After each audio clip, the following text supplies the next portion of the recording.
সকলে কেমন আছেন? আশা করি ভালো আছেন। আজকে আমি গরমের একটা রান্না করছি। যেহেতু অনেক গরম, সবাই হয়তো কম বেশি এটা পছন্দ করবেন। আমি আজকে রান্না করছি লাউ, লাউ দিয়ে ডাল। চলেন রান্নাটা দেখি। আমি আজকে রান্না করছি লাউ ডাল, মসুরের ডাল দিয়ে। এই যে লাউটা দেখেন পাতলা করে কেটে নিয়েছি যাতে তাড়াতাড়ি সেদ্ধ হয়ে যায়। আর আমার লাউটা এমনিতেই অনেক জালি, আমার মনে হয় তাড়াতাড়ি সেদ্ধ হবে। আমি আর দিচ্ছি মরিচ, কাঁচা মরিচটা আস্ত দিয়েছি কেননা ঝাল যদি বেশি হয়ে যায়। আর দিচ্ছি পেঁয়াজ, পেঁয়াজ কুচি। এই যে পেঁয়াজটা কুচি করে নিয়েছি। আমি এর ভিতর দিব আর হলুদ, লবণ আর সামান্য একটু জিরে গুঁড়া। এটা দিয়ে সরিষার তেল দিয়ে আমি একটু মেখে নেব। এটা একদমই সোজা রান্না। আর এখন তো অনেক গরম, গরম হওয়ার কারণে সবাই একটু হালকা পাতলা খেতে চাচ্ছে। ডাল আর লাউটা অনেক মজাই হয়। আমি একটু তেল দিয়ে দিলাম, অপশনাল, তেল আপনি দিতে পারেন নাও দিতে পারেন। আমি ডালটা আগে ধুয়ে রেখেছিলাম, এখন সবগুলো একসাথে একটু মাখিয়ে নেব। মাখিয়ে নিলে হাতে মাখানো মজাই আলাদা। একটু মাখিয়ে আমি হালকা একটু জল দিয়ে দেব। এখন যেহেতু অনেক গরম জন্য লাউটা অনেক উপকারী। লাউ আমাদের জলের চাহিদা মেটায়, শরীরও ঠান্ডা রাখে। এই যে দেখেন আমার মাখানো হয়ে গেছে।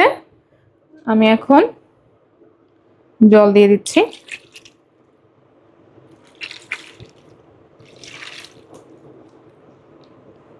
যার যার পরিমাণ মতো একটু জল দিয়ে নেবেন। আমি এখন এটা চুলায় বসিয়ে দেব। আর একটু জল লাগবে। এই যে পরিমাণ মতো জল দিয়ে নেবেন, যার যার যতটুকু ডাল বা লাউ থাকবে যার যার মতো পরিমাণ মতো দিবেন। আমি একটু কম দিয়েছি, এটা একটু মাখো মাখো রান্না করব আমি আজকে। এখন এটাতে আমি ঢাকনা দিয়ে দিচ্ছি। একদমই সোজা রান্না এটা। এটা এখন ফুটে উঠলে তারপর শুধু সম্বরা, আর কোনো ঝামেলা নাই। বাচ্চারা সবজি পছন্দ করে না, এটা যদি এইভাবে রান্না করেন আমার মনে হয় বাচ্চারাও পছন্দ করবে। বাচ্চারাও তো গরমে অনেক অসুস্থ হয়, লাউটা খেলে শরীরও ঠান্ডা থাকবে। এখন ফুটে উঠলে আমি এটা সম্বরা দেব। এই যে ডালটা ফুটে গেছে।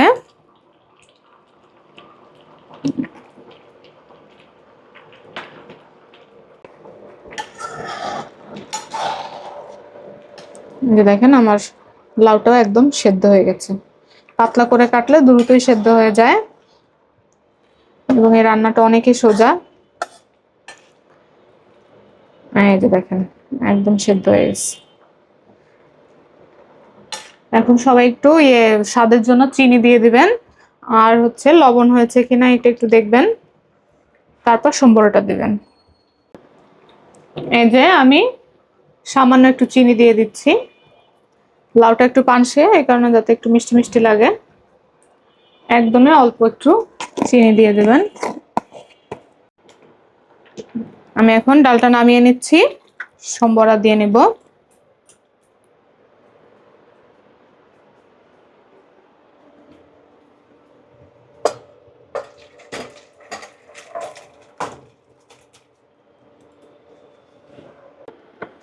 কড়াইটা গরম হলে আমি আজকে সম্বরা দেওয়ার জন্য একটু সরিষার তেল নিচ্ছি, বেশি না, অল্পই লাগবে। সরিষার তেলে সম্বরা হবে আজকে। আর দিব 2টা শুকনা মরিচ, আর হচ্ছে জিরে আর রসুন। আমি প্রথমে শুকনা মরিচটা দিয়ে দিব, আমি আস্তই দিচ্ছি যাতে ঝাল না হয়। শুকনা মরিচটা একটু ভাজা ভাজা হলে আমি জিরেটা দিয়ে দেব। লাউ ডাল এভাবে সম্বরা দিলে অনেক মজা হয়।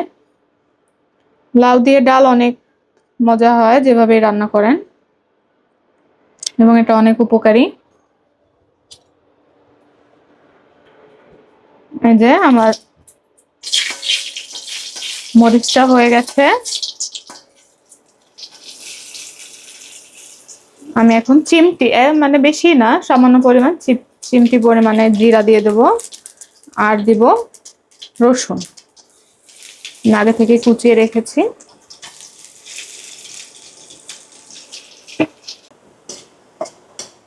রসুনটা লাল করে ভেজে নিতে হবে, একদম আবার পুড়িয়ে ফেলবেন না, তাহলে ফ্লেভারটা অনেক খারাপ আসবে। একটু আঁচ কমিয়ে ভালোভাবে ভেজে নিতে হবে।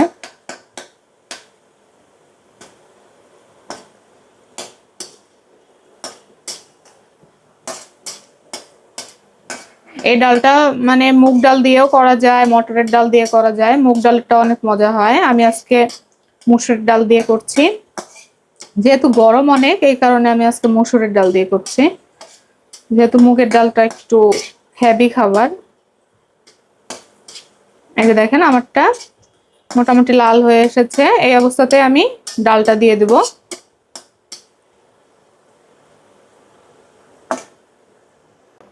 প্রথমে আমি 1 চামচ দিয়ে নিচ্ছি, পরে বাকিটা দিয়ে দেব।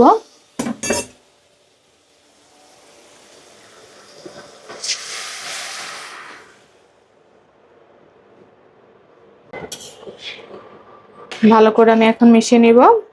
এই যে অনেক মজার লাউ দিয়ে ডাল রেডি।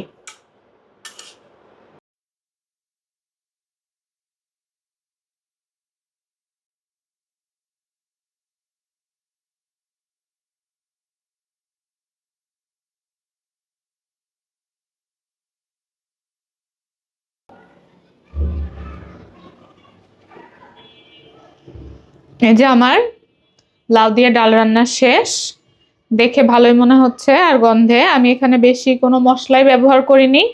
এইভাবে গরমে, যেহেতু অনেক গরম, এইভাবে রান্না করে দেখবেন। আর লাউ যেহেতু অনেক পানি ধরে রাখে, এর হচ্ছে প্রায় 90%ই পানি থাকে, সবাই এটা বাচ্চাদেরও খাওয়ানোর চেষ্টা করবেন।